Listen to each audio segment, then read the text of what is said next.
This might be our most jam-packed Disney World restaurant video ever, because we're about to rank all the Disney World hotel restaurants, the quick service, the sit-down, the lounges, today on DFP Guide. Are you ready?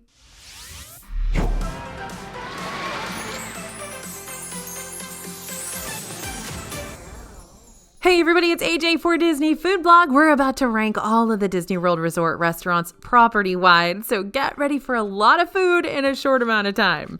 Today's video is going to be broken up into 3 parts: table service, quick service, and lounges. While each part will rank these places to eat and drink from worst to best, please keep in mind that these rankings are subjective, which is why we list the pros and cons for each place, just so you have a clear picture of who's going to enjoy these restaurants and who's better off skipping them entirely, because it's going to be different for all of them. Be aware that we're leaving out the resort pool bars for this one, even if those pool bars offer up some pretty tasty eats, just because we had to draw the line somewhere. Otherwise, this video is going to turn into a feature-length film.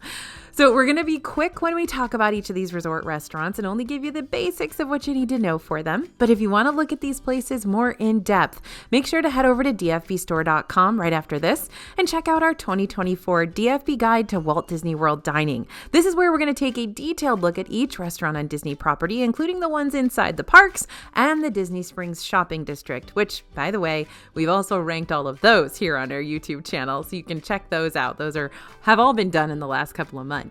And if you decide to pick up one of those guidebooks on dfbstore.com, type in code YouTube to save money on your purchase. Okay, are we ready? Are you settled in and comfortable, and do you have your favorites in mind? Great. Up first, we're ranking all the Disney World Hotel table service or sit-down restaurants. We're going to start with Turf Club Bar and Grill. Remember, these are ranked worst to best.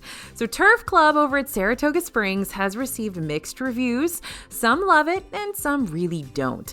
But here's what I will say in its favor. It's easy to get a last-minute reservation. It has both indoor and outdoor seating, and your safe menu bets are going to be the prime rib and the cheesecake. Otherwise, this isn't a destination restaurant. The theming is pretty dull and the food is nothing to write home about, but you might really enjoy your time here if you love horse racing or golf or just relaxing away from the crowds, because it does take a while to get over here. Pros: last-minute reservations are easy to come by. The menu is approachable and great for those who aren't looking for anything too wild or innovative. And it's right there at Saratoga Springs, so if you're staying at Saratoga Springs, there you go. But heads up that Saratoga Springs is just a boat ride or even a walk away from Disney Springs, which has a lot more better restaurants than this one, so FYI. Now, cons on this one: kids aren't going to be impressed and you might not be either. And if you're not staying at Saratoga, this is really far out of your way. Rank 5 out of 10. Next up is Maya Grill. Now, this one has actually impressed us a little bit in our last couple of visits, but it still ranks at the bottom because it's kind of inconsistent. The most common reason to eat at Maya Grill is if you're staying at Coronado Springs and you want a sit-down meal for dinner. That's pretty much it. While the empanadas, fajita skillets, and tacos are fine, it's not really worth going out of your way to eat here. Plus, you've also got Toledo and Three Bridges Bar and Grill that will also give you kind of a sit-down meal at Coronado, and both of those are better than this spot. Now, the most compelling thing at Maya Grill is the margarita menu, but you can order the same kind of stuff at La Cava del Tequila in Epcot's Mexico and over at Rick Bayless's Frontera Cocina over in Disney Springs. So again, not really worth going out of your way for. Pros: great margaritas and a reliable sit-down meal for guests staying in the resort. Cons: you'll probably enjoy your Mexican restaurant back in your hometown better, and it's not worth the trek to eat here. Rank 5 out of 10 as well. Staying at Coronado Springs, Rick's Sports Bar and Grill is next. This is a restaurant that serves breakfast, lunch, and dinner and provides you with a place to catch a game or two across its many, many televisions. Here you can enjoy burgers and wings, nachos, and even more pub grub, along with handcrafted cocktails and local draft beer. Our favorite things to order here are the Wachos, which are waffle fry nachos, and the chicken stuffed waffles on a stick for breakfast are also a crowd pleaser. Those are Mickey waffles stuffed with basically a chicken tender. Pros here: the Wachos and the waffles on a stick, like those two things might be worth a visit alone, and lots of TVs to catch the big game. Cons: not the biggest menu of offerings ever, mostly pub grub, and if you're not into the sports bar environment, you're probably not going to love it here. It's also quite a trek to get here. Rank 5.5 out of 10. Boatwright's Dining Hall over at Port Orleans Riverside is set in what appears to be a boat construction warehouse. The food here is down home and plentiful, delightful, featuring southern Louisiana favorites like jambalaya and shrimp and grits.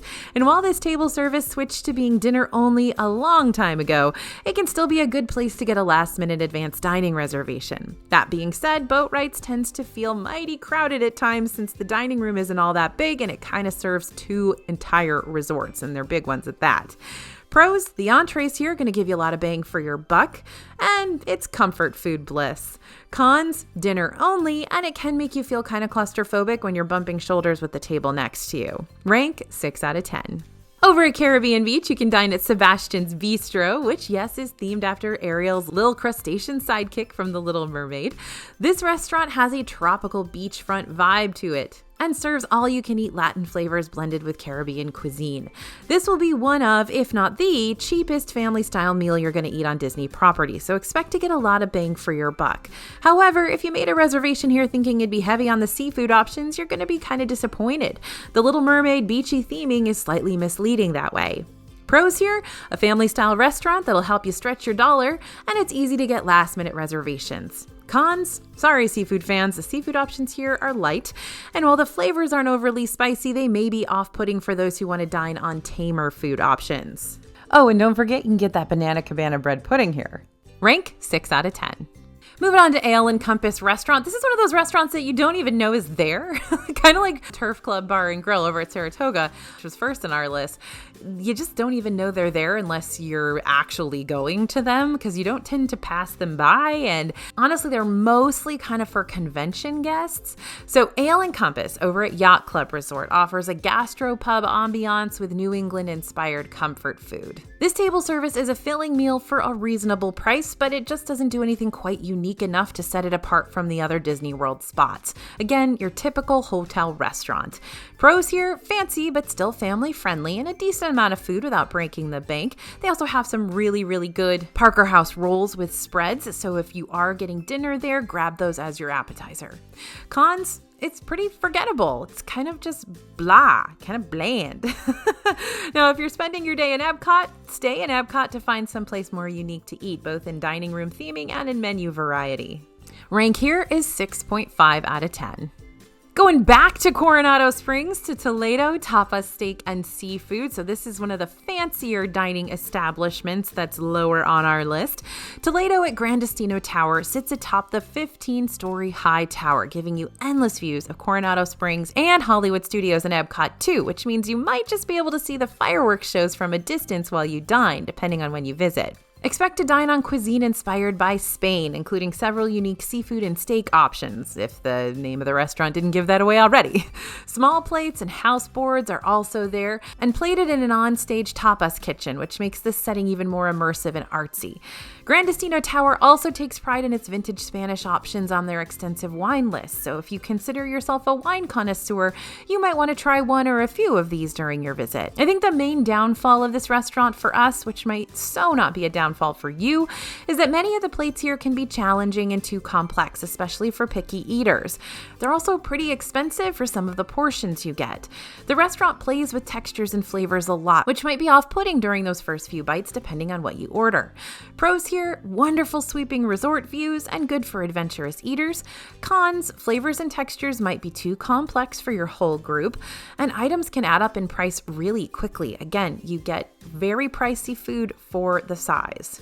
Rank 6.5 out of 10. We are at Whispering Canyon Cafe. I know, I'm surprised it's this low on our list too.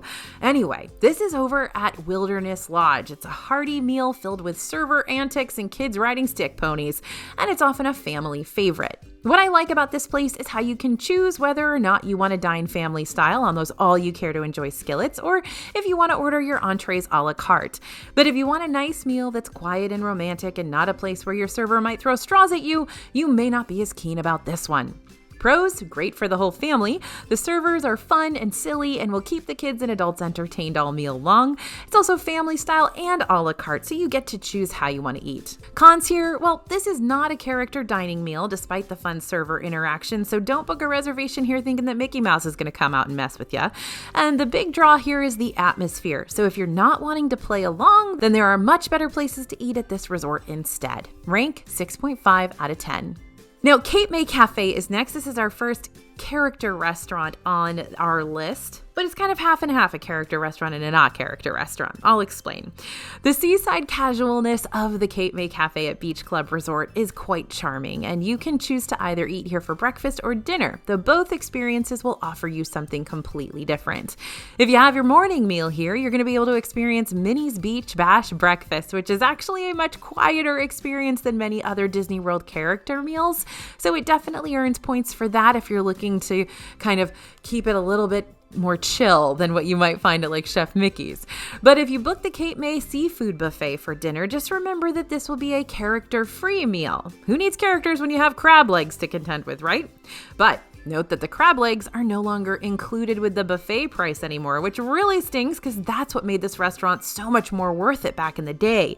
But you can still tack them on to your meal for an added fee.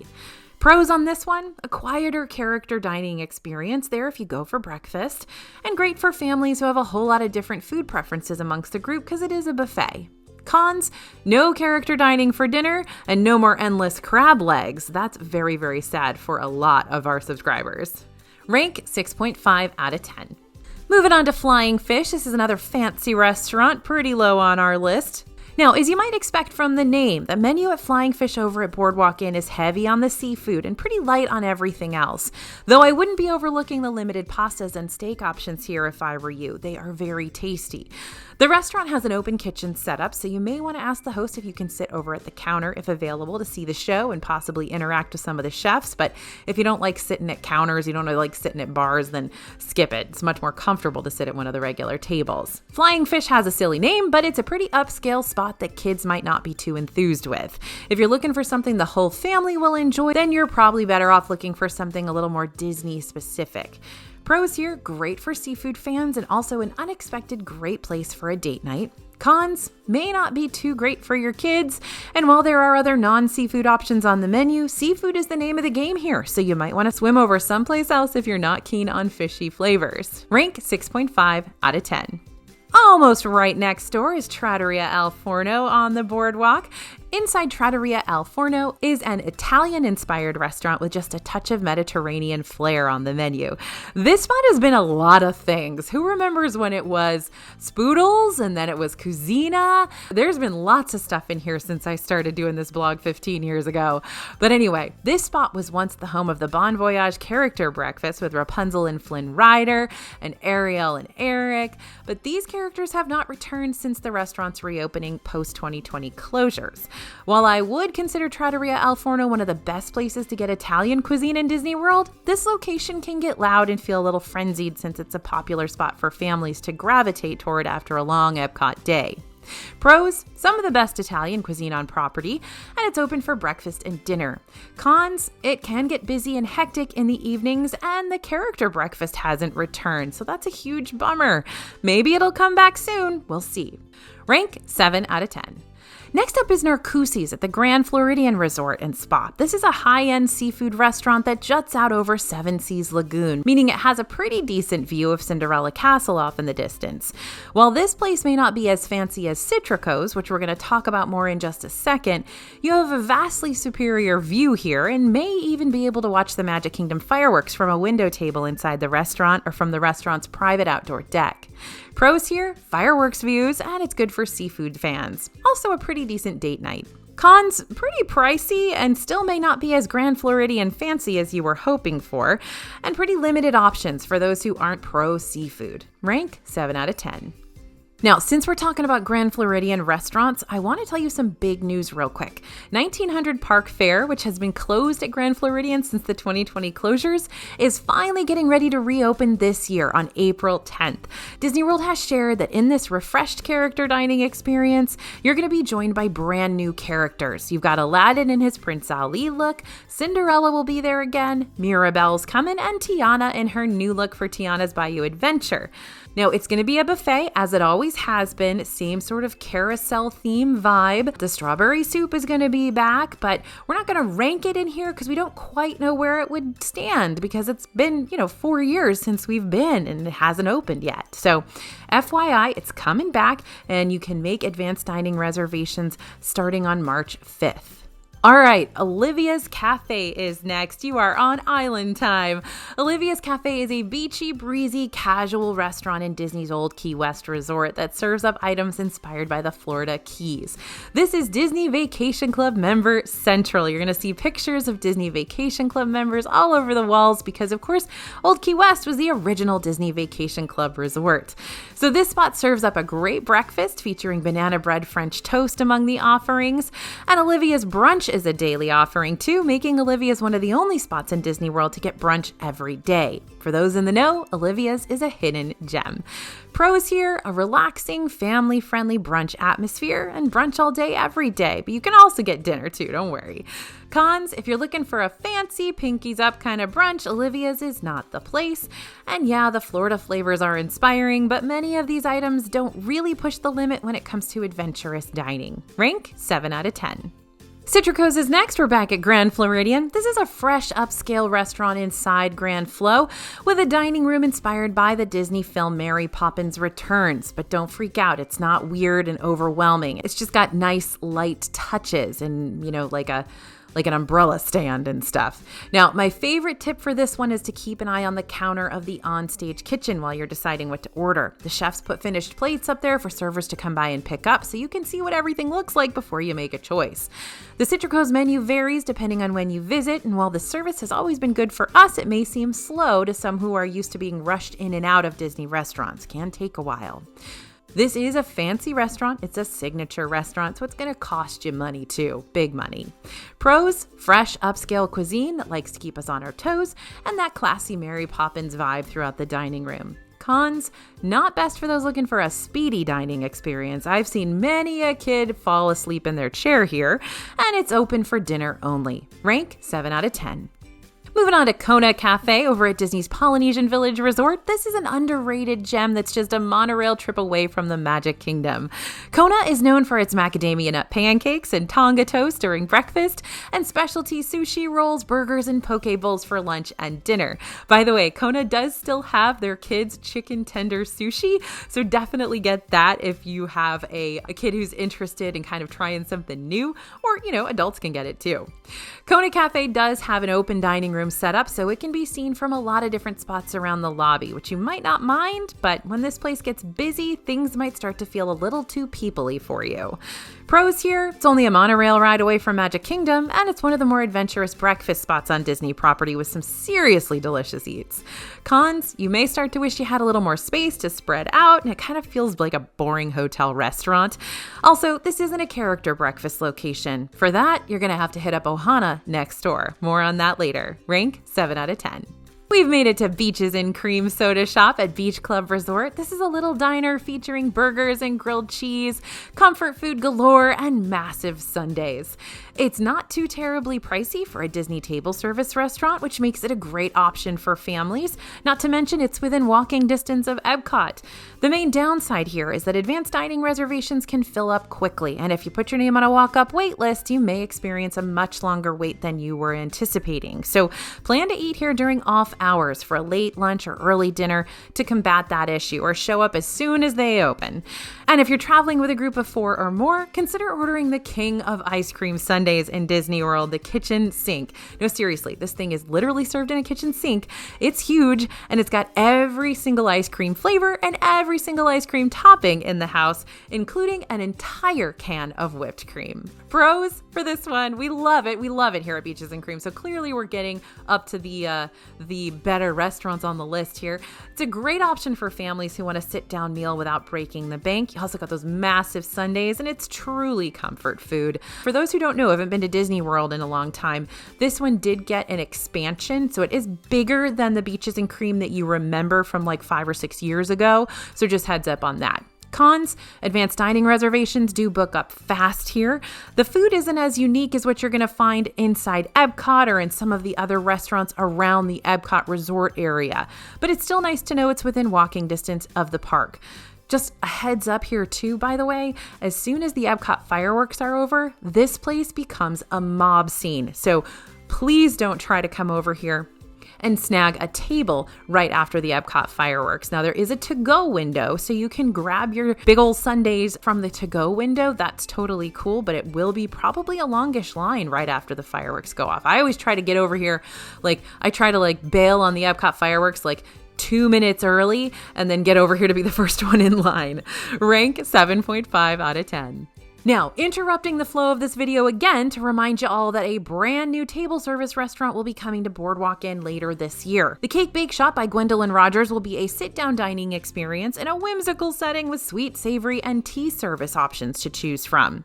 If you don't have time to sit and eat, no worries, you'll still be able to stop by for a quick service treat by grabbing something from the to-go bakery case. While we await the 2024 opening of the Cake Bake Shop, it was supposed to open in 2023, now we're in 2024, we did get the chance to visit one of the 2 currently existing Cake Bake locations in Indiana. So if you'd like to see our review of that, I will go ahead and link it down in the comments below for you. Yeah, that's a little something we do here at DFB. If a chain restaurant is coming into Disney, we'll go to one of the other chains somewhere else in the country to figure out if we're going to like it or not. We've made it to Chef Mickey's. All right, Chef Mickey Mouse wants to invite you and your group to meet all of the Fab Five in a very high energy, napkin twirling buffet dining experience inside the contemporary resort. This restaurant can be a great option for those who tend to prioritize character interactions in Disney, since you'll be able to meet every member of the Fab Five during your meal, which includes Mickey, Minnie, Goofy, Donald, and Pluto. However, if your character-loving kiddo isn't exactly patient when it comes to waiting for their favorite pals to come around and see them, keep in mind that it can take our furry friends a long time to get around to each table, since they've got a whole lot of dining room to cover in a limited amount of time. I can remember sitting there for literally an hour waiting for my 2-year-old to get to hug Pluto. It was excruciating. That being said, the kid-friendly buffet options and the Disney monorail running overhead might be enough to keep your kids occupied while they wait. Maybe. It was not enough for mine, though. Heads up. Pros, all the Fab Five in the house, and an expansive assortment of buffet options for kids and adults alike. They just brought in some little croissant beignets here, too, which are really good. Okay, cons, noisy and busy. This is one of the most popular places to dine in Disney World, and reservations can be super hard to come by, so make sure to try booking yours 60 days before your visit. Plus, again, you get to see the Fab Five, but they're not going to stick around for long, and you may have to wait for them to come to your table. I think Disney's trying to fix this, because I have on my recent visits had servers and cast members come up to ask if I've seen the characters, and if I haven't, then they, expedite it. But just a heads up that when that restaurant gets busy, it's tough. All right, rank 7.5 on this one out of 10. Three Bridges Bar and Grill is next. This is at Villa del Lago at Coronado Springs Resort. It's a stunning over-the-water little kind of lounge / sit-down restaurant. We're throwing it in a sit-down restaurant section, but it could probably go in the lounge section. Anyway, this place is really good, truly. You've got creative cocktails and tasty upscale bar food in a setting that's both relaxing and classy enough to deem as date night worthy. Three Bridges Bar and Grill is one of those rare table service locations that does not take advanced dining reservations. I guess that's more reason for us to have put this in the lounge section, but anyway, here she is. So the wait list here can get really long. Plan on arriving early, like when the restaurant opens at 4:30, to get your name on the list as soon as you can to cut down your wait. Pros here, stunning waterfront views and casual and romantic vibes.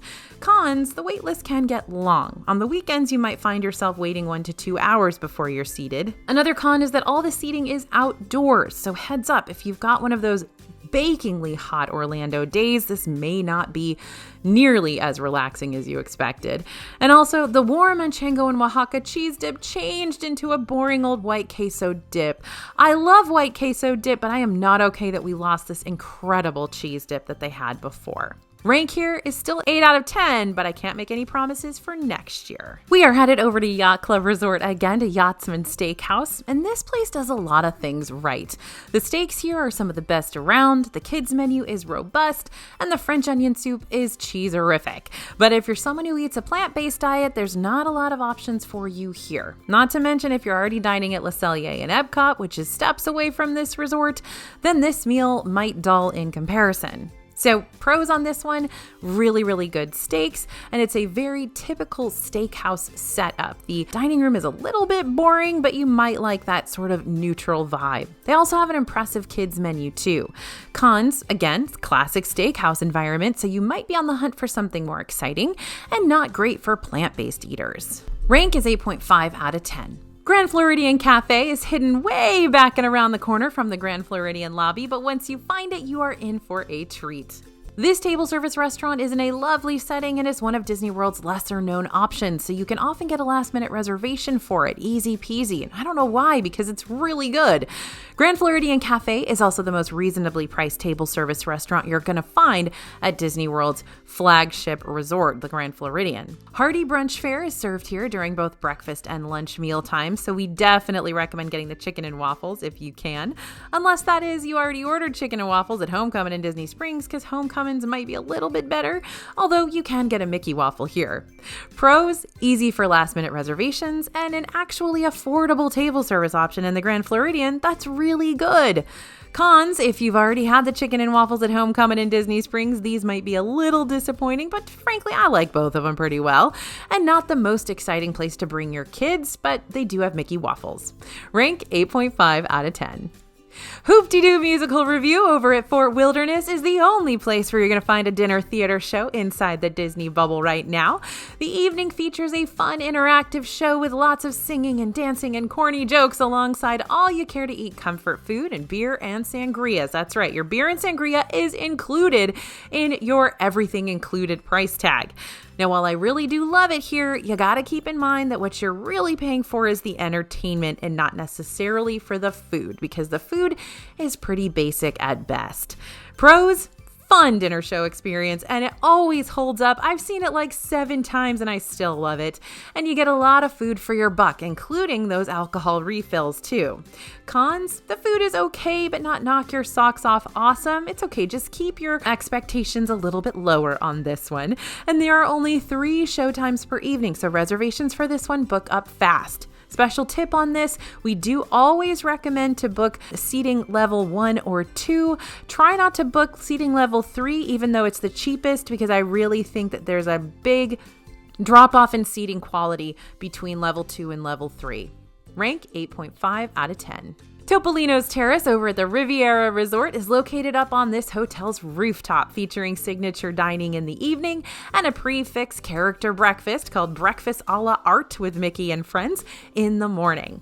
Topolinos is inspired by cliffside restaurants of the Riviera and has cuisine featuring fresh regional favorites. And if you time your visit right, you'll be able to watch the Epcot fireworks in the evening.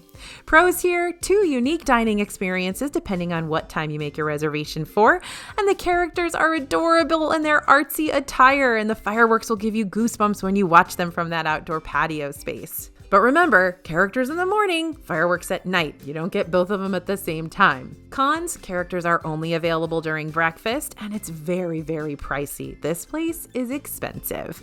Rank is 9 out of 10. California Grill is next. This is at the Contemporary Resort, and it's well known for its Michelin-recognized fine dining, but it might be even better known for its private balcony views of the Magic Kingdom, where restaurant guests can watch the happily ever after fireworks all the way up on the resort's 15th floor. This restaurant is a fun one for the whole family, just for the fireworks alone, but it's also sophisticated enough to be a really great and expensive date night spot.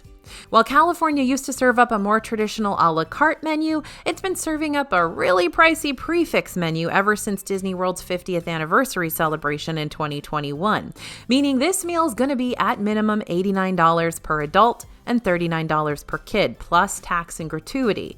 Do we think that price is worth it? Well, it can be, especially if you're wanting to see the Magic Kingdom fireworks from a whole new angle and dine on some top-notch market-inspired cuisine. We recently had a DFB reporter go to dinner here, and she absolutely loved it. However, this place is real pricey, and it's time-consuming, so you're going to really want to weigh your options before trying to book an ADR for this one. Pros, exclusive fireworks views from the private balcony. And by the way, even if you dine earlier in the evening, you can just show your receipt to the folks at the elevator and they'll take you on up to see the fireworks from their private balcony. It doesn't matter if you're dining there at exactly the right time. It's also a great place for a celebration or a fancy date night. Cons, super pricey, and you can't get away with just ordering an appetizer and an entree. You got to pay for everything here. It's prefix, which means you can't really decide what you want to eat when you get there. You kind of got to eat what they tell you to eat, and you're going to have to pay the same amount. It's also time consuming. Rank 9 out of 10. Steakhouse 71 at the Contemporary Resort as well offers casual dining for breakfast, lunch, and dinner with varying menus for each meal and a steakhouse focus in the evenings. Now, this place hasn't been around long, but we've already grown to love it. We also love how easy it is to get from here to Magic Kingdom. Just walk on over. The prices aren't terrible, the food is superb, and the theming makes us feel all warm and fuzzy inside since it's a tribute to the year 1971, which just so happens to be the opening year of Magic Kingdom. Pros here, a more affordable yet still super tasty sit-down option, and the theming is a sweet dedication to the beginning of Disney World. The only thing I don't like about the theming here is that there are no windows, so you don't get any natural light in here. Cons, the steakhouse menu is only available for dinner. You're not going to be able to get those steakhouse cuts for lunch, and it's also one of the more mundane restaurants of the Contemporary. This is the typical convention resort hotel restaurant. You don't see fireworks here, you're not going to meet all the characters, but you're still going to have a great meal. Rank 9 out of 10. That's right, it's beating both California Grill and Chef Mickey's. I really, really like the food. Next up, we've got Ohana over at the Polynesian Village Resort. This is one of those restaurants that we consider is a must-do at least once because it really is the whole package. You got the beautiful resort location, the impressive window views of Cinderella Castle and the fireworks, a fun and tropical atmosphere on the inside, engaging entertainment for the whole family, even characters during breakfast, and most importantly, stellar food. For dinner, Ohana fires up the grill for skewered proteins and family-style Polynesian fixins. The Ohana noodles have their own cult following, but be careful not to just fill up on noodles alone. There's a lot more going on at dinner here. And while Ohana isn't perfect by any means, it's pricey. Reservations are hard to come by. You're not guaranteed fireworks seating in the evening. The food quality has gone slightly downhill. It's still definitely one of the most memorable meals you're going to experience during your trip. This is always where I used to start out my vacations in Disney World because it made me feel like I was really on vacation. Pros, Character Breakfast is the only place where you're going to meet Lilo and Stitch inside one of the restaurants, and the all-you-care-to-enjoy dinner is flavorful and good for picky and adventurous eaters alike. Cons, pretty expensive, and reservations need to be snagged for this one early. It books up fast. This is one of those ones that even at 60 days out, all the reservations might be gone. Rank 9 out of 10. Next up is Bulma. Brace yourself for an Animal Kingdom Lodge triple whammy. You're going to see what I mean in just a second. Bulma is an African marketplace-inspired buffet that you can make reservations for either breakfast or dinner. During dinner, you'll have a selection of wood-roasted meats, incredible soups. Seriously, people dream about these. Like I dream about these soups. Grilled seafood and endless zebra domes for dessert. Trust me, you're going to want to try a few of these if you're a tiramisu fan. If you're at Bulma for breakfast, then lucky you're going to have unlimited pog juice to help wash down your meal. And if the praline bread pudding with caramel sauce is on the buffet, definitely get it. Eat dessert first. It's amazing. No matter which mealtime you choose, though, the buffet spread you'll have to choose from will include plenty of American favorites and African-inspired dishes, so it's going to work for everybody. Pros, you can get a lot of food for your buck here. Did someone say unlimited morning pog? Cons, if you're not already staying at Animal Kingdom Lodge, it's a pretty good trek to get over here, which I personally think is worth it, but you may not. It's also a heavy meal, which you might not want before a big park day. Rank 9 out of 10. Now here's restaurant number 2 of our Animal Kingdom Lodge triple whammy. Yep, AKL is a really good food resort. We're going to Jiko next. Jiko is quiet and romantic. It's relaxed and an all-around stellar choice for date night. If you want something a little more interesting than the typical Disney World fine dining, Jiko's menu has a variety of unique African-inspired options, though we're always quick to recommend the flatbreads and that filet with mac and cheese. Jiko does have some banquet tables that are situated awfully close to their neighboring table. So if you're not comfortable sitting that close to Jim and Nancy from Charlotte or, Tom and Sylvia from Minneapolis and feeling like you're part of their table, then you may want to request not sitting at the banquet seating. I know this is just a pet peeve of mine. Requesting that might extend your wait time a little bit and they may not be able to do it, but for the money you're about to drop on this meal, you want to be able to enjoy it. And be sure to watch the back sunset wall as it changes colors during the evening. But be warned, it is hard not to break out in a chorus of "Can You Feel the Love Tonight" when the setting is just perfect. Pros here, it's a unique spot for all you lovebirds out there. I used to say this was my favorite Valentine's Day restaurant. It's also a unique African-inspired menu. They have a huge award-winning wine list here with African wines here too. Cons, that seating can feel a little tight. Unfortunately, you can't see the animals from this restaurant. That'll make sense in just a second. It's pretty pricey, and it's also a trek. You're going to have to take some buses to get here or drive your own car. Rank 9 out of 10. Wrapping up our triple whammy of AKL awesomeness is Sona. Sona has been a DFB favorite for years and years and years now, and it never seems to disappoint in our personal experience. Now, I know you might take umbrage that I'm putting Sona above Jico and Bulma and California Grill, but listen, great food plus a view of savanna animals while you're eating. Oh my goodness, you just can't top that. The atmosphere is great, especially if you dine here during lunch when the sun is still out, because if you get a window seat, you're going to be able to see the resort's full savanna and all the different animals that are in it. And as for the African-inspired food, well, it definitely makes traveling to Animal Kingdom Lodge worth the trip. If you're coming here soon, I highly recommend getting the bread service, the vegetarian sampler, tandoori meats, or the butter chicken. I love the butter chicken. Oh, and bonus perk, if you're on the Disney dining plan, Sona is only 1 meal credit, which is not too shabby for such high-end eats. Y'all, this is number 3 on our list of every single resort restaurant in Disney World. Pros here, it's the best of the Animal Kingdom Lodge restaurants, in our opinion, taking everything into consideration. I get that this is divisive and we might fight in the comments. There are also gorgeous, gorgeous savanna views, and this is one of those places that is actually going to keep your kids a little bit entertained because they're going to be able to sit and watch animals. You might get a second to yourself.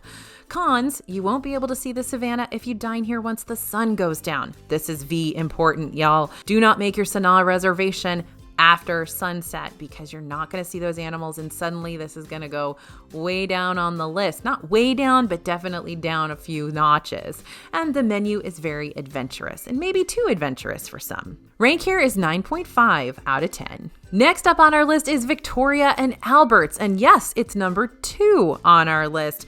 How is the award-winning Victoria and Albert's inside Grand Floridian Resort and Spa number 2? You're going to find out in just a second.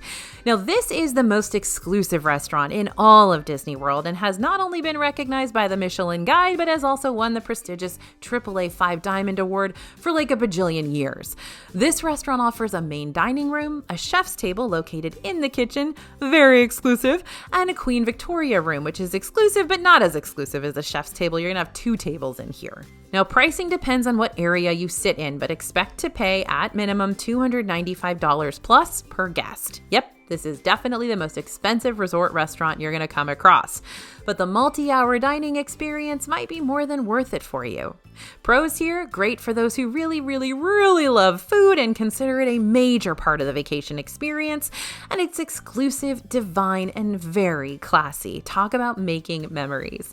Cons, way expensive. I mean, you're going to drop the amount of money here that it would probably cost to stay at the Grand Floridian, and it's hard to get reservations for, but not impossible. Also, kids under 10 are not allowed to dine here. Rank is 10 out of 10. And our top restaurant on this part of our list, believe it or not, drum roll, Storybook Dining at Artist Point with Snow White. Oh my goodness. I can hear you being angry right now. I get it. Okay, so let's walk through this. I can't say enough good things about this place. This is why it's taking home the gold medal today. This prefix dining experience is in an enchanted forest setting and offers each guest their choice of an individually plated entree along with shared appetizers and desserts for the whole table. But get this, each course item is themed to Snow White and the 7 Dwarfs, and it's really, really good. This is not like when you go to a character meal and the food is meh, the food is mid. It's like you're at a conference banquet or something, which is kind of what you get at Cinderella's royal table, right?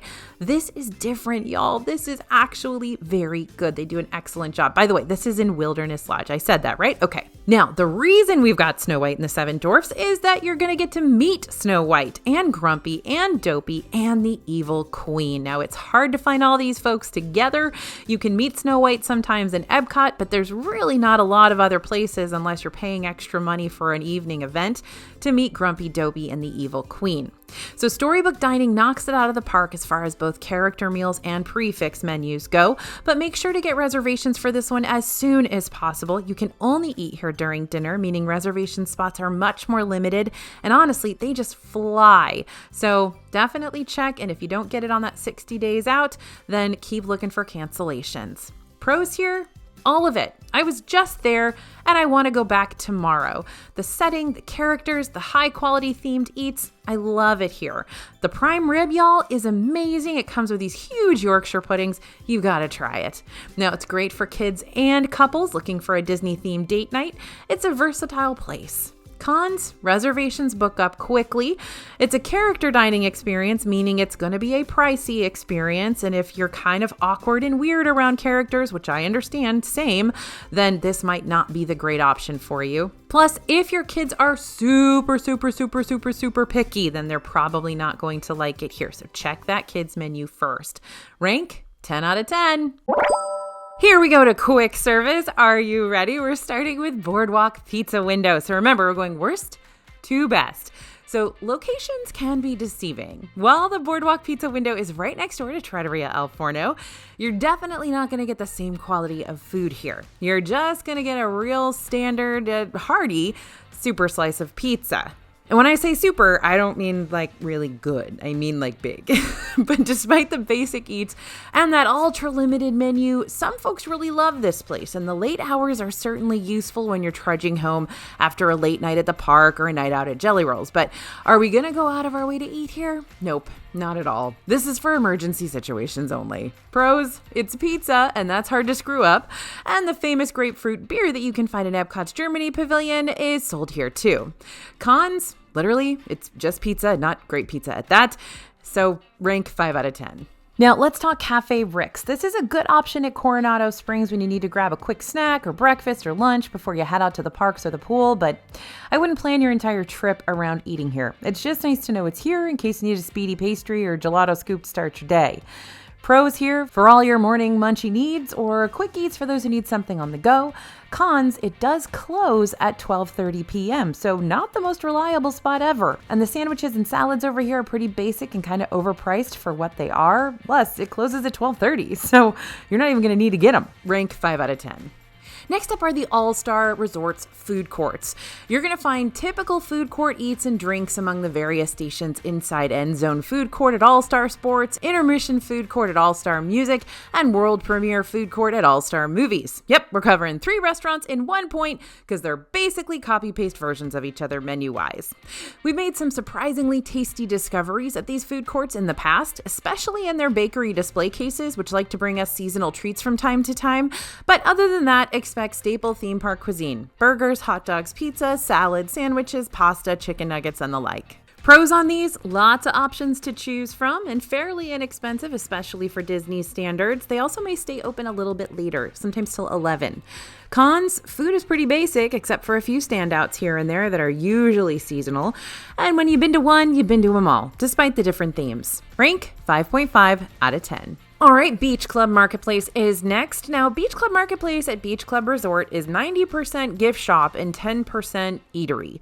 But if it's 10 p.m. and you're starving, they do have sandwiches and soups to help fill you up. Just keep in mind that this is definitely a grab and go place. There's really no indoor seating. So once you get your grub, you'll need to head back to your room or right outside. They have a couple of tables, and then the solarium, which is really close to this particular location, but isn't actually like a dining location, or, you know, if you can find a table anywhere. The food here is not going to knock your socks off. For a little while there, they had the Oreo bonbons, which used to be famous for being part of the Cape May Cafe buffet. I don't see these here very much anymore, but you might get lucky. So not anything really to visit here specifically for.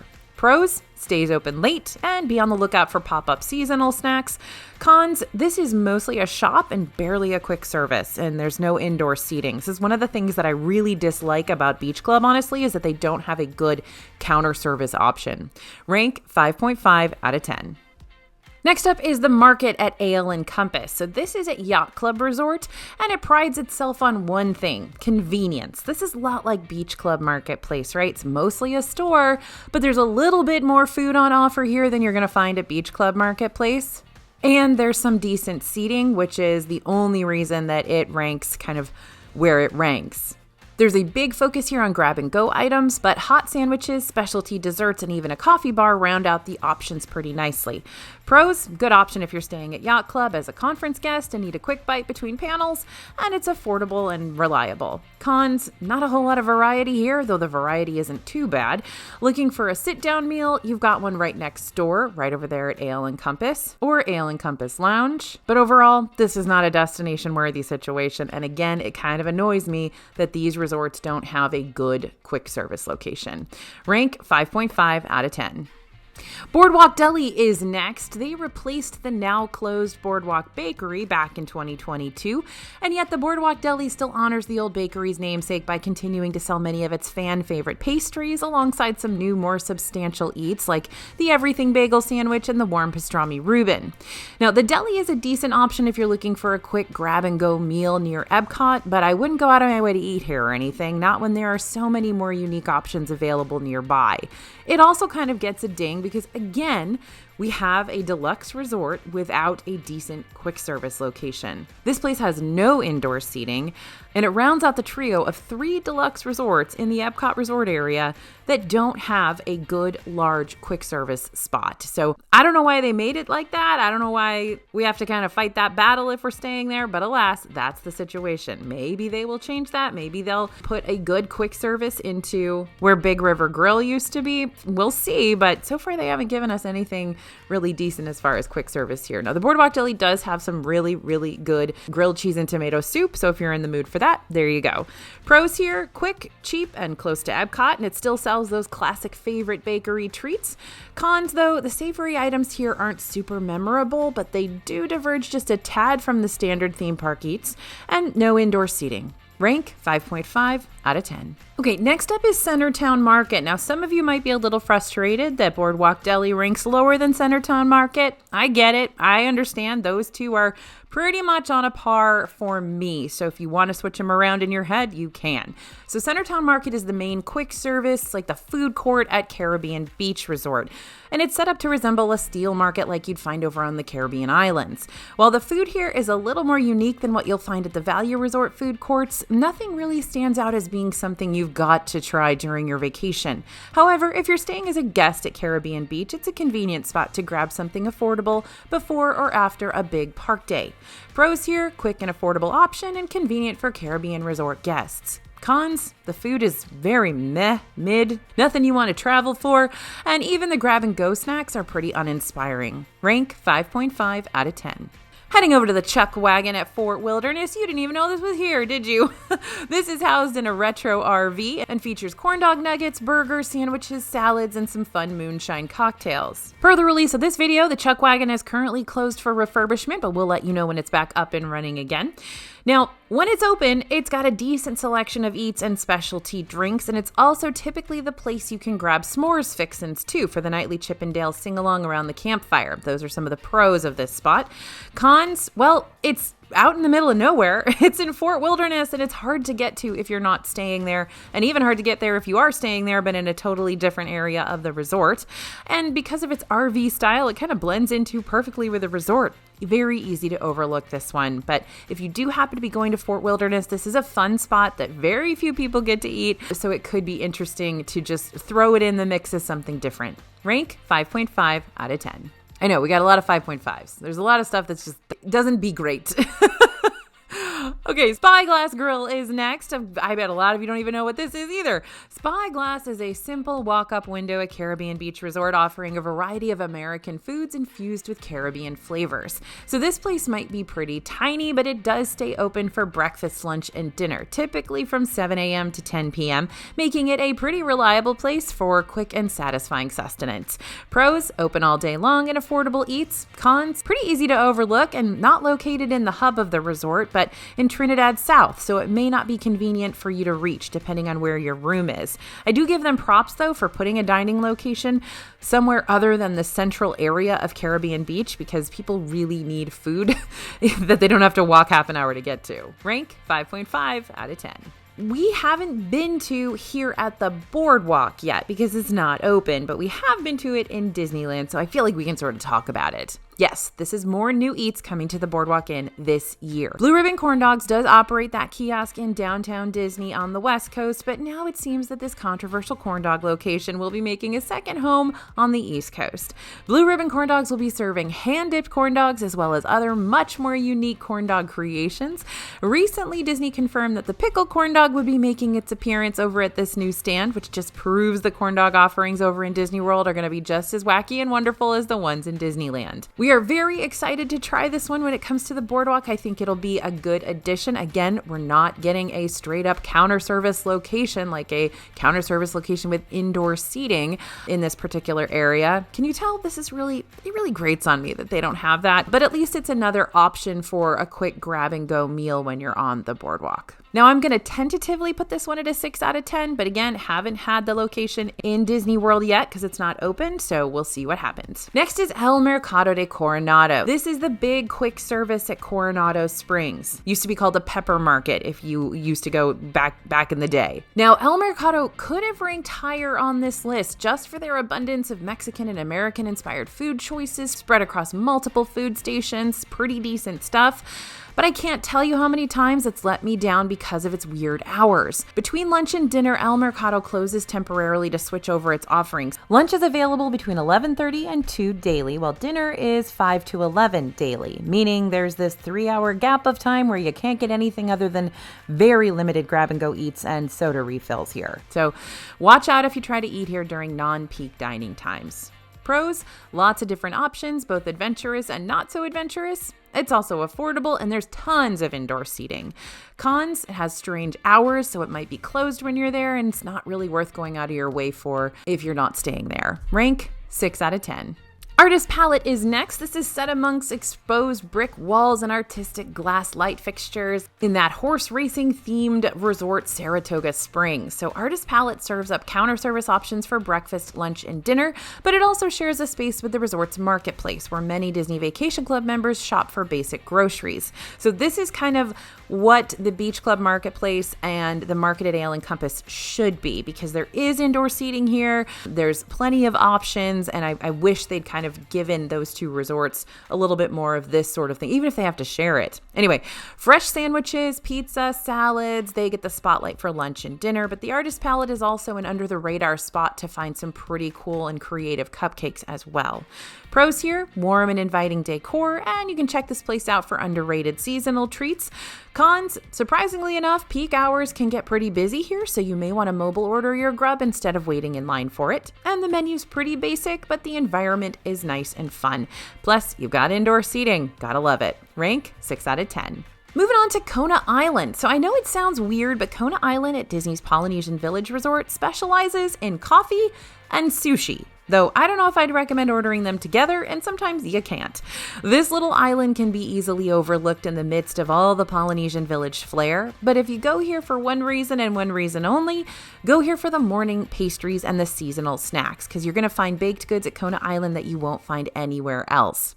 That being said, if you're on the hunt for a very basic sushi roll, like a spicy tuna or California, you'll have to swing by during lunch and dinner for those options. So in summary, breakfast is pastries, and lunch and dinner is sushi and desserts, and the coffee bar is open all day long. Pros here, tasty morning pastries, and they also have that chocolate-covered bacon sometimes, and every once in a while you'll find really cute seasonal snacks here that are kind of Lilo and Stitch themed.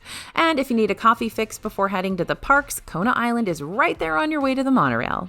Cons, the sushi menu is super limited to just the basics. And the seating area accommodates approximately 20 people, so if possible, get a seat on the bar that overlooks the lush gardens and water feature outside of the resort's entry instead.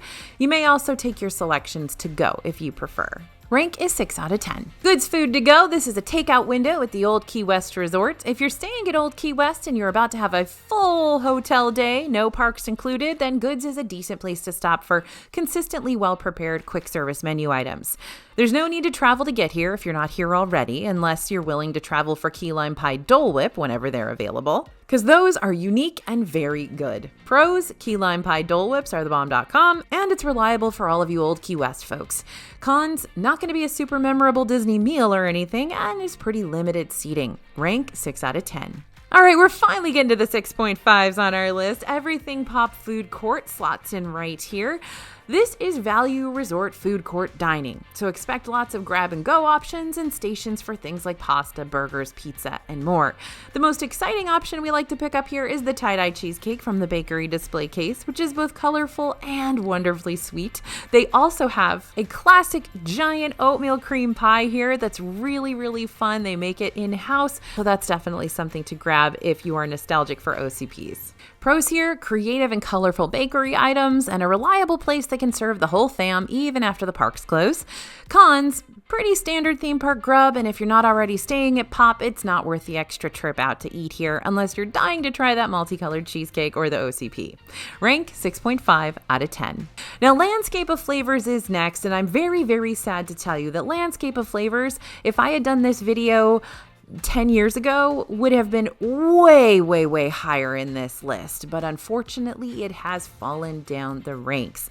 Back in its prime, Landscape of Flavors food court at Art of Animation Resort used to feature a much more unique menu, but now you're only going to find a few specialty items here and there, alongside basically all the same stuff you can get at Pop Century Food Court. So in another classic situation where Disney starts off strong with a fun and interesting and unique menu, everything's just fallen back to burgers and chicken nuggets again. Pros here, stays open late till 11 p.m. And like the other food courts, it's still a safe option for families who need to cater to a bunch of different palates. Cons used to be way better, and we can't stop thinking about what it once was.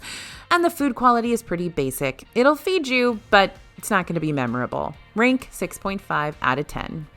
Primo Piato is next. This is at Riviera Resort. It's a quick service trattoria that serves Italian-inspired dishes. While Primo Piato has seating inside the restaurant, it also offers grab-and-go options if you've got someplace else you need to be.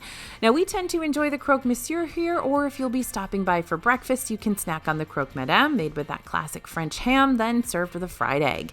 Pros, a solid option for something quick to eat before jumping on the Skyliner. And entrees are a refreshing change from the standard hot dog and pizza grub you're going to find at other quick services. They have stuff like lasagna and things here that are pretty good. Cons, it's still probably the weakest link of the Riviera food options. Even the pool bar, Bar Riva, has some higher quality eats that we prefer chowing down on.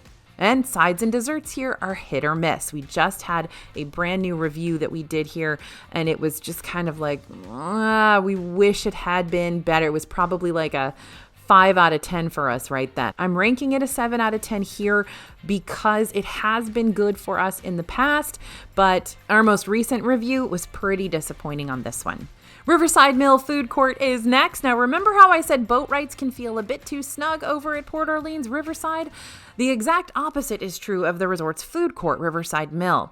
You'll find a huge dining room here centered around a working cotton press, and if you hit up this place when it's not busy, it's one of the most relaxing places to have a meal on property. Counter service standards like burgers, pizza, pasta are served up here, but they do have some interesting dishes that offer a little extra Cajun-inspired flair. You can also get grab-and-go items and some fun, possibly seasonal items from the dessert bar too. Pros here, lots of room to spread out and lots of different options for all sorts of palates. The moderate resort food courts are definitely a step above the value resort food courts in this particular situation, except for Caribbean Beach. I did put Centertown Market pretty low on this list because it's the food is just not that great, but at Riverside Mill, Sasagula, which is coming up next, definitely a better situation. And like I said, El Mercado at Coronado is just fine food-wise. They just keep closing their restaurant in the middle of the day, and I can't handle that. So the cons here, though, sorry, I got off base. So the cons here, it's still a food court when all is said and done, and you have riverboat access that's going to take you directly to Disney Springs for more options, so you may not want to settle. It's also not worth traveling here just for the food unless they have a really, really cool seasonal option that you see. Rank 7.5 out of 10. If you got to pick a resort food court to eat at, Sassagoula Floatworks and Food Factory over at Port Orleans French Quarter is always my choice. Sassagoula is home to unique menu items inspired by the Big Easy. If they've got jambalaya on the menu, that's one of my favorite food court dishes of all time, so definitely grab that. But one of the biggest perks of eating at Sassagoula is that you're right next door to Scat Cat's Cafe, meaning you can pick up an order of those beignets to go along with your Cajun cuisine. Pros here, a mixture of counter service staples along with some New Orleans classics, and it's right next door to those beignets. Cons, the menu does switch up, so you may not be able to get as many Cajun classics here as you might want, and it's not worth coming over here for a fancy pants date night for sure.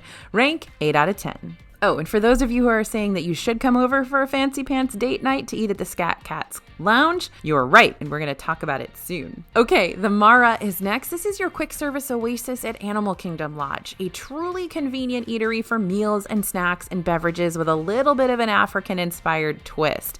This is probably one of the better quick service locations in all of Disney World due to its unique menu. It's got flatbreads, bowls, bakery goodies like the zebra domes and Nyala brownie, which is my favorite. But if it wasn't so far away from the theme parks and other resorts, it'd be even better. So that's what's bringing it down here. Go ahead and enjoy it if you happen to be in the resort area though. Pros, unique menu with lots of seasonal options too, and top-notch desserts that you won't find outside the resort. Cons, traveling here can be a doozy if you're not already staying here, and the menu might be a little too adventurous for some, though there are a couple more standard options available here too. Rank 8 out of 10.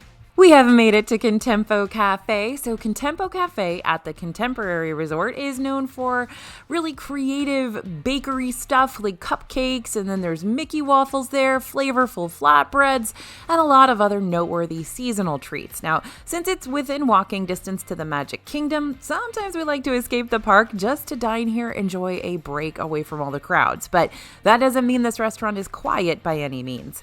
Since the monorail is rolling through constantly and Chef Mickey's is just next door, it tends to be real loud and echoey in here, so beware of that when you're planning your meal. Pros, so many desserts and goodies to choose from, and a nice escape from Magic Kingdom madness, plus the food here is actually really good. Cons, not super quiet, but still more quiet than Magic Kingdom, and sometimes they take away your favorite dessert and you never get over it. R.I.P. peanut butter pie. Rank 8 out of 10. Staying at Disney's Polynesian Village Resort, or maybe looking for a great counter service meal set in a tropical environment? Then you're going to be hooked on Captain Cook's. Captain Cook's offers unique island-inspired quick service meals for breakfast, lunch, and dinner. The dining room here is kind of boring, not gonna lie, but there is outdoor seating, and that's beautiful because, of course, you've got the gorgeous Polynesian Village Resort atmosphere around you. For breakfast, Captain Cook serves up that signature dish, Tonga toast, and for lunch and dinner, you can pick up more Polynesian favorites like an aloha pork sandwich or the Pan Asian noodles. Pros here, Tonga toast is sold at other places around the resort, but Captain Cook sells it for the cheapest. And it's different than your typical quick service eats, especially if you're stepping away from Magic Kingdom for a bit to rest and recharge. You're going to find some more unique stuff here. Cons, while Polynesian Village is close to Magic Kingdom, you may not want to take a whole chunk of time out of your park day just to eat quick service food if you're not already a guest here. And if you order the noodles thinking they'll be on par with the Ohana noodles, you might be disappointed. Rank 8.5 out of 10. Ooh, that was a quick jump up. Roaring Fork at Wilderness Lodge is going to give you hearty comfort food in a warm, rustic setting. You'll even find specialty coffee drinks here like the Gold Rush Latte. And if you're a fan of Disney's cupcakes, you're bound to find some really fun and unique options in the bakery display case too, along with other top-notch sweet selections like the Magic Cookie Bar and some stuff that's totally unique to Roaring Fork. Pros here, such a good dessert selection and lots of food for a more affordable price point. Again, this is good food. This is fun and interesting, unique stuff that you're going to enjoy. Cons, Wilderness Lodge has a lot of stellar table service locations too, which you may want to make reservations for instead. And a big part of the menu here is barbecue based. And if you're already going someplace with a lot of barbecue, you may not want to double up on that. Rank 9 out of 10. Trails End Restaurant at Fort Wilderness closed in mid-April 2023 for a major refurbishment. Then in July of 2023, Trails End reopened as a new market concept with quick service items. It's basically a food court now. So yeah, Trails End used to be a straight up table service and kind of a buffet / table service. Now we're calling it a quick service because that's really more the purpose it serves. There's also a large grab and go section here with hot and cold food to choose from like fried chicken, pecan smoked brisket, a rack of ribs, sandwiches, and more. Plus, the restaurant serves pizza by the slice or by the pie, as well as hand-scooped ice cream too. If you're staying at Fort Wilderness, this is a really convenient place to stop and grab some meats and sides and desserts for the whole family to share at a price point that's hard to beat. Pros, lots of options and lots of affordable shareable options too, and it's available for breakfast, lunch, and dinner. Cons, much like all the Fort Wilderness restaurants, it can be super time consuming to travel over here just to eat, and some miss the family style / buffet table service that Trails End used to be before the major remodel, so this might be a little bit of a nostalgic kick in the pants for you if you head over here. Rank 9 out of 10. And our number one counter service, quick service, whatever you want to call it, restaurant in the hotels right now, because this changes for me every once in a while, is Gasparilla Island Grill. Who would have thought that the cheapest place to eat in Grand Floridian Resort and Spa would actually be our favorite? Gasparilla Island Grill overlooks the Grand Floridian Marina and offers a diverse quick service menu with options like flatbreads and burgers and sandwiches and salads and literally the best mac and cheese I have ever had in Disney World, which I realize is saying something because I'm no stranger to mac and cheese, but it is the stuff, y'all. This is the place I go when I'm in Disney World and I don't have to eat anything specific because it's new. I always go to I sneak over to Gasparilla Island Grill and I have a little booth that I like to sit in that's way in the back and like you kind of are hiding from everything. I don't know. You guys know I like to go experience my delicious food in private, and I know I probably need to talk to a therapist about that. Anyway, pros for here, mac and cheese, and it's the most affordable place to eat in Grand Floridian. But I will say there's plenty of other food on the menu. This is also open pretty late, so really good option here. Cons, might not be as adventurous as you were hoping for, and it's a relatively small food court area, but there's a ton of seating, and I've never seen it packed out necessarily, though it may be during those prime dining times. Another con, this place used to be open 24 hours, so did Captain Cook's, by the way, so it's kind of a major bummer that we don't have any places open 24 hours anymore in the Disney hotels. Rank 10 out of 10.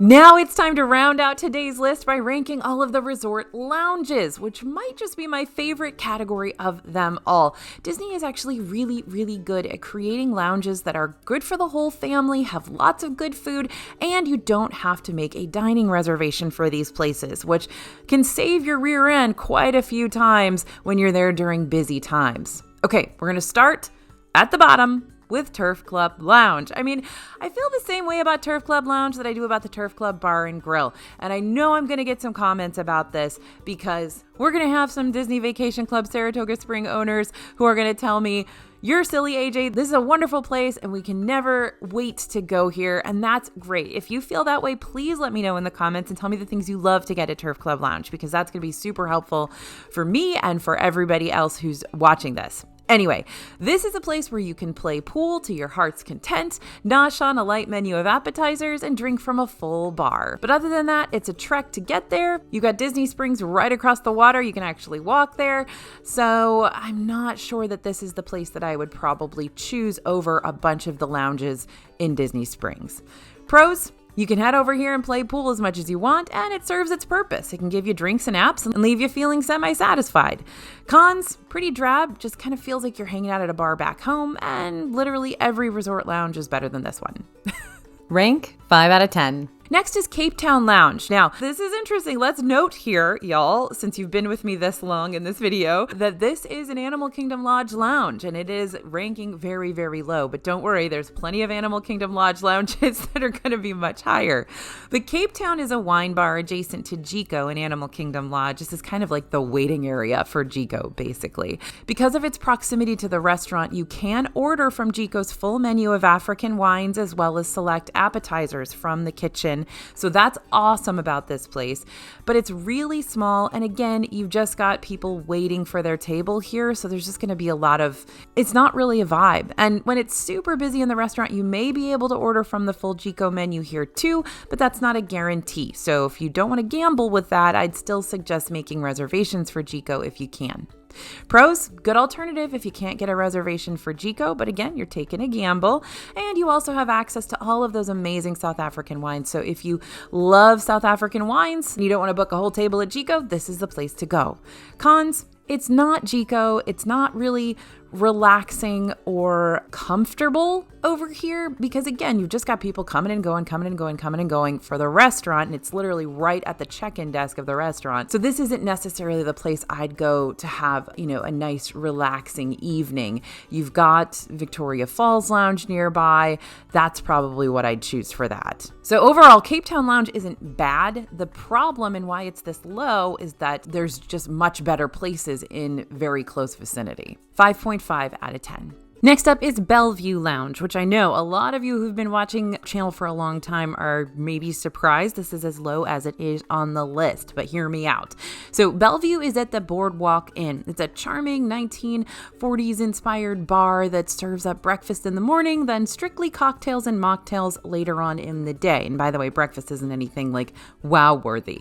So this spot underwent a bit of a makeover in 2022, trading its dark plaid sofas and floral armchairs for more modernized blue-green furniture to help brighten up the place. It basically changed the whole vibe of the location. So we loved it back when it was just kind of a charming little totally outdated lounge. Now it's got a vibe that doesn't really suit the Boardwalk Inn as far as we know. Anyway, Bellevue is a nice spot to chill with great drink options to choose from, but you're not going to get a lot of food here unless breakfast is cool with you. So that's one issue with this one, is that there's really no food options. But I will say it's rarely super busy in here unless you're there during like a busy time of year when people are in the know and know to come here. But one of my favorite things to do here is go here to work during the day, because there's never anybody in here during the day, like between breakfast and when people start coming in for cocktails at night, because it's not open. So it's just kind of this space over to the side of the lobby where nobody really is. So that's kind of nice, because sometimes that's hard to find in Disney World. Pros, it's a lovely place for an evening nightcap, and breakfast options are good for resort guests. Cons, not a place to go when you're hungry, and it may seem kind of dull for kiddos, but here's a little tip. If you're in Epcot and you need to escape and you need to go someplace quiet, this place is quiet and you can go. You don't have to be staying at the Boardwalk Inn. You can just walk out of Epcot, walk over to the boardwalk, head on into the lobby, and cross that little bridge thing, that little covered bridge thing over there, and go to the Bellevue. And there you can't get food or drink there at that time, like during the day. But if your family brought food with you, or if your kid just needs to chill for a little bit, this is a good spot. Rank 6 out of 10. Staying in the Epcot Resort area, we are headed to Martha's Vineyard Lounge. This is a quaint little respite located near Cape May Cafe at Beach Club Resort. It's rarely ever crowded, making it a great spot to escape if you've been in Epcot all day.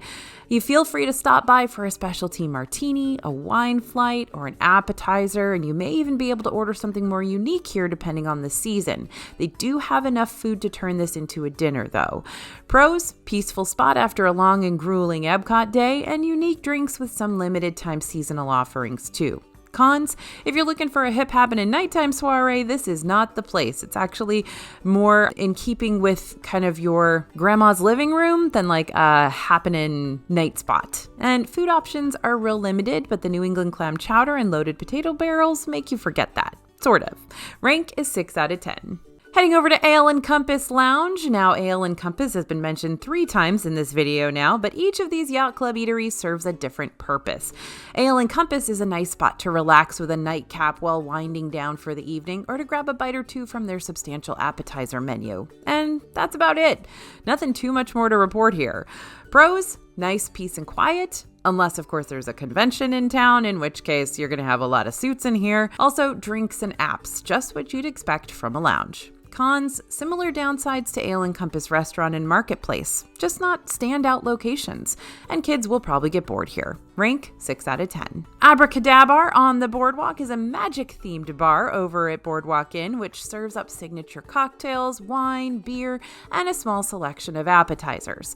So as the story goes, the bar was the site where in 1940 a group of boardwalk illusionists and entertainers vanished into thin air from their secret magician's hideout, never to be heard from again. Ooh, true crime.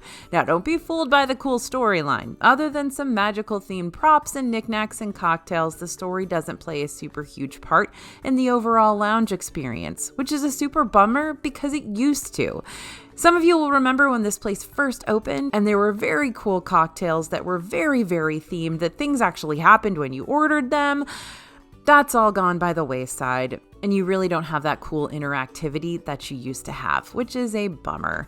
So pros, fun backstory and some interesting magical cocktails to try. Cons, not as immersive as it used to be. Also, not a lot of seating in here. It's pretty small.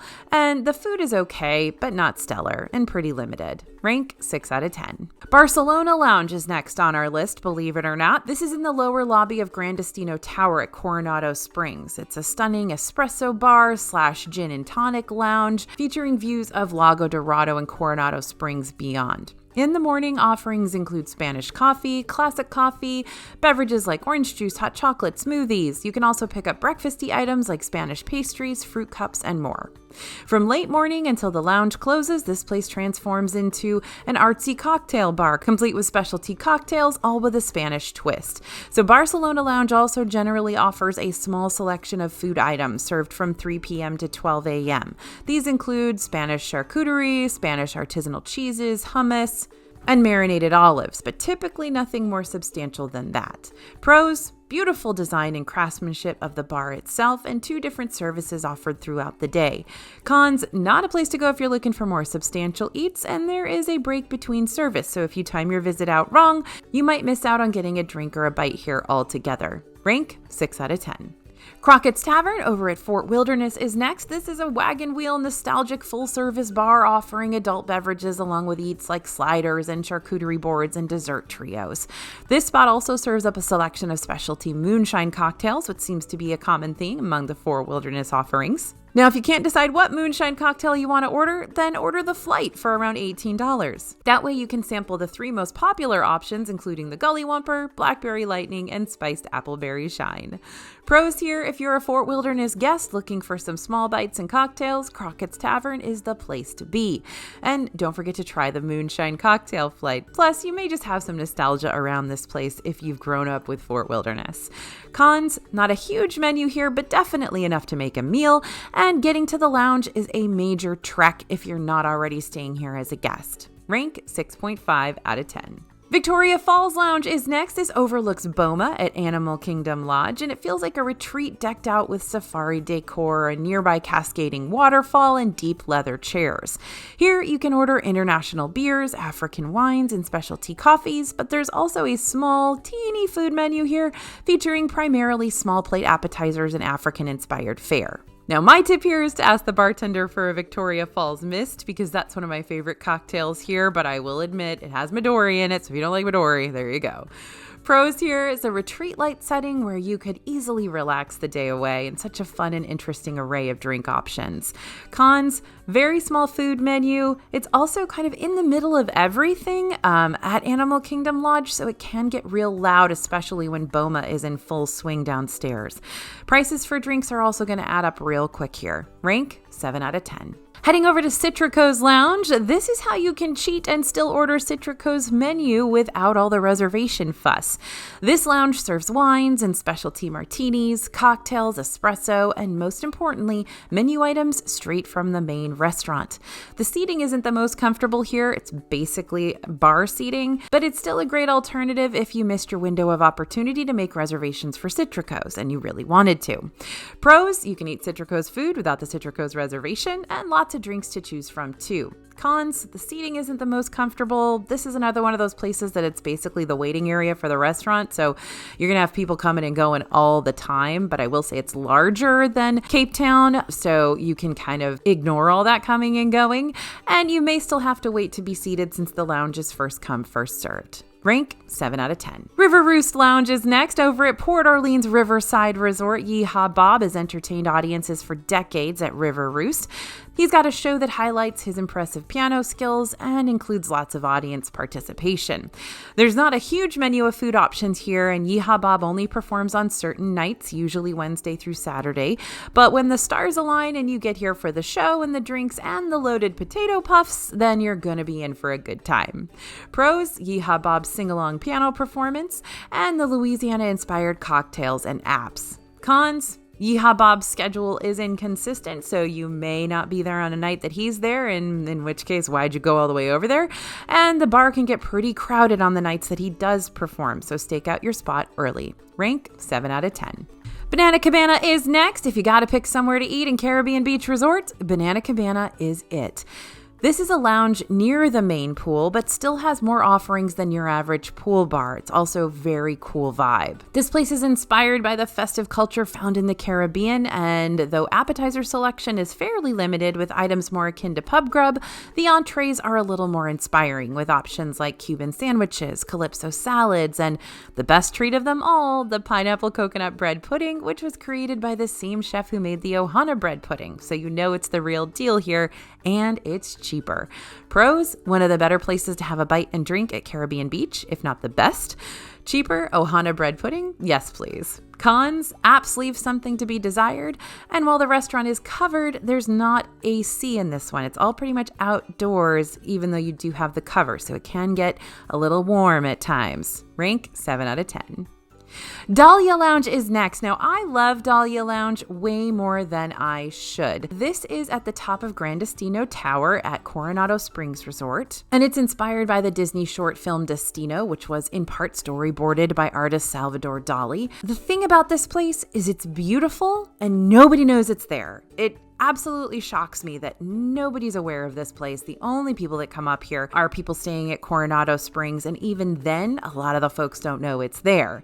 Much of the seating here is aimed toward the lounge's overhead view of the entire resort, but because Hollywood Studios and Epcot are just a stone's throw away, you're going to be able to enjoy the fireworks at both studios and Epcot at night, and you don't even need a special reservation or have to pay a boatload of money to make it happen. Dahlia Lounge celebrates Spanish flavors and ingredients in its extensive drinks menu, but you can also grab a few bar bites here, like the ham and cheese bocadillo, artisanal cheese board, and croquettes. Pros, a nice break from all the Disneyness of Disney World. Even though there is a Disney theme here, it's a pretty deep cut, and unique cocktails and breathtaking views. Cons, not a place to go if you're looking for a full service meal. Definitely get apps and drinks here, and it can take some time to get to if you're not already staying at the resort itself. But please, if you're staying at Coronado Springs, please go to Dahlia Lounge. It's so gorgeous. And actually, in fact, don't go to Dahlia Lounge because I love that this is a totally secret hidden gem that nobody knows about and I can always get a seat.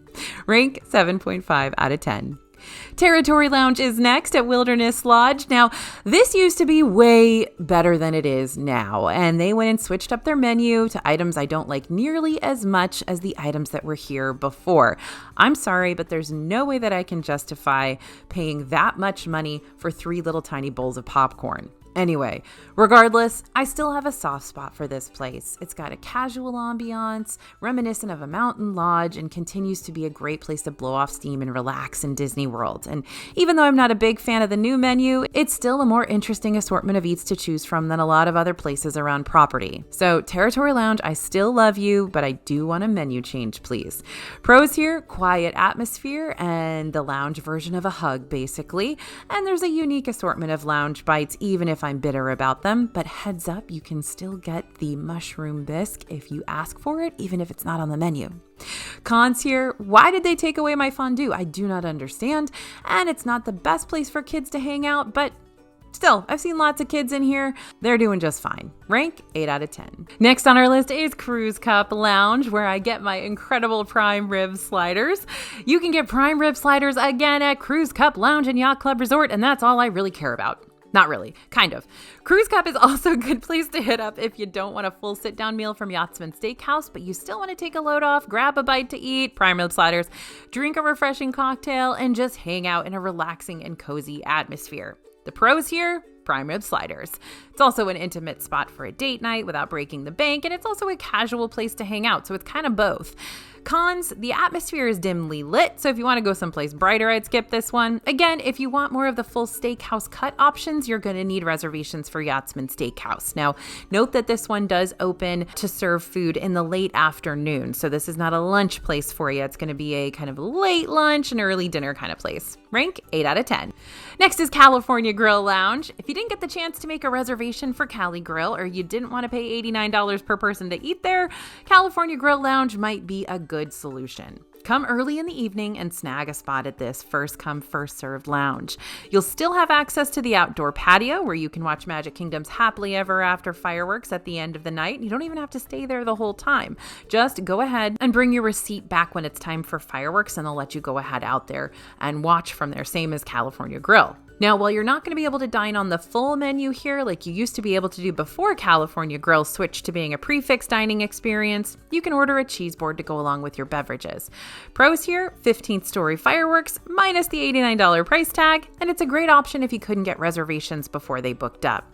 Cons, since the lounge is first come, first served, it can and will fill up quickly. Usually it's only bar seating, and it's also not the place to go if you're looking for a full multi-course meal. Rank 8.5 out of 10. Enchanted Rose at Grand Floridian Resort and Spa is a Beauty and the Beast inspired lounge with 4 themed areas. You've got the signature bar with a golden chandelier reminiscent of Belle's gown, the garden room inspired by the Enchanted Forest, the library, and the outdoor patio. As far as the menu is concerned, the Enchanted Rose features starters served from 5 to 10 p.m., grand cocktails, martinis, beers, hard ciders, and wine. Pros: Beauty and the Beast theming. It's absolutely gorgeous in here, and there's lots of little hidden live action film Easter eggs in here to find, and the small plates can easily be turned into dinner. Cons, the food menu is a little limited. It's only served in the evenings as well. And the Beauty and the Beast theming is charming, but it's not going to compete with the extravagance of Be Our Guest restaurant inside Magic Kingdom, so don't think that this is a 100% replacement for that. Rank 8.5 out of 10. Moving over to Scat Cat's Club Lounge. More than I love Sasagula at Port Orleans French Quarter, I love Scat Cat's Lounge. Scat Cat's has an extensive list of signature cocktails, but it also serves wines and craft beers, including that Abita Amber, which comes straight from the bayou. And apps are only served between 5 and 10 p.m., but when they are available, you may find those boozy beignets on the menu, as well as savory beignets, like the beignet po' boy or the beignets served with pimento cheese and pepper jelly dipping sauces. And to top it all off, on select evenings, typically Fridays through Sundays, guests can listen to live jazz musicians while hanging out at the lounge. Pros: these are the most unique beignet creations you're going to find on property, and there are creative cocktails and impressive drink selections. Cons: live music not available nightly, unfortunately, and the food is only available for a limited amount of time. Rank 9 out of 10. Tambu Lounge is next. If you can't get a reservation to Ohana, then come to Tambu Lounge right next door. At Tambu, the bartenders are friendly, the cocktails are strong, the appetizers are delicious, and you can even sip on a signature Lapu Lapu inside a pineapple. If that doesn't put you in the mood for a tropical vacation, then I don't know what will. Tambu Lounge also sometimes has secret Ohana eats that you can order from the bartenders after 4 p.m., including those Ohana noodles and the bread pudding. You just have to be brave enough to speak up and ask to see what's available during your trip. Pros here: fun and tropical cocktails and secret Ohana menu items. Cons: this is a small space and it gets crowded, especially at night. This is another one of those places where this is where people wait to go into the actual restaurant, and so it can get a little bit packed. It's right in the middle of the wide open lobby, so it just can feel busy. It's not going to be a little place that's like tucked away like Bellevue Lounge or something. And there's not a huge menu of options here, but if you want Ohana noodles, this is where you go. 9 out of 10. Now, of course, we're going to love the Sona Lounge if it's attached to one of our favorite Animal Kingdom Lodge restaurants.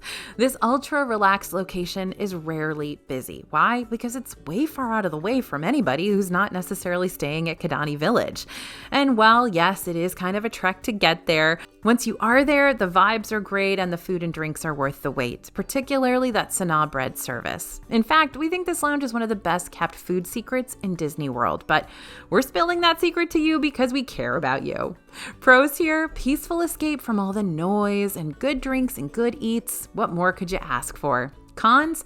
Again, as with all Animal Kingdom Lodge restaurants, it'll take some time to travel over here if you're not already staying as a guest. And remember, Sona and Sona Lounge are in Kidani Village, not in Jambo House. So don't get off the bus at Jambo House, get off the bus at Kidani Village for this one. And it may not be the best for kids who won't have a lot to choose from here. Rank 9.5 out of 10. Now, we've got 3 10 out of 10 lounges at the top of our list, and this is the first one, Steakhouse 71 Lounge. This is adjacent to Steakhouse 71, and it keeps with the restaurant's main theme. It's all a nod to Disney World opening in 1971. Remember, this is over in the Contemporary Resort right off the lobby. So this is a great spot to head before or after your meal, or really anytime. You may even want to eat here instead of the main restaurant, since all the seating is first come, first served anyways, and the burger's on the menu all day long. Remember, the burger's not on the menu for dinner in the restaurant. You can still ask for it. They don't have to give it to you because it's not technically on the menu, but here it's on the menu the whole time. And while you're not going to be able to order from the full Steakhouse 71 menu, lounge bites typically include some of the most popular stuff like loaded macaroni and cheese, an extensive cocktail list, that burger, and the PB&J wings. Pros, don't have a reservation for Steakhouse 71? Drop on by the lounge. The vibes are casual, the drinks are really good, and the bites have great big flavor, and you can absolutely make a full meal out of these. Plus, it's never that crowded. I'm going to say that, and then I'm going to get a lot of comments from people saying, are you kidding, AJ? It's crowded all the time. When I've been there, it has not been that crowded. So heads up that it may not be kind of discovered yet. Cons, you can't order from the full restaurant menu here, and it may not be the most thrilling place to take your kids when Chef Mickey's is just steps away. That's 10 out of 10 for that one. Geyser Point Bar and Grill is next. This is right next to Wilderness Lodge's Silver Springs Pool, but it's far from being a Joe Schmo pool bar. Geyser Point is an open-air restaurant that offers gorgeous waterfront views and a fireplace for cool evenings. The featured cocktail list at the lounge boasts several beverages unique to Geyser Point, like spirits directly from Northwest distilleries, and hearty appetizers and full entrees can be ordered from the lounge as well. We recommend the Geyser Chicken Wings, the Geyser Cheeseburger, and the Campfire Mousse. Pros here? Seriously, those waterfront views are hard to beat, and you may be able to order from 2 separate menus here, a quick service and a lounge menu. Check to see what's available during your visit. Cons though, not the best destination when the Florida weather is acting up. The lounge is covered, but the view gets a whole lot drearier when it won't stop raining, and also the heat. If you're looking for a more refined experience too, you're better off at Artist Point or some other signature restaurant. Rank 10 out of 10. And now for the mother of all Disney World Resort lounges, who knows what we haven't talked about yet.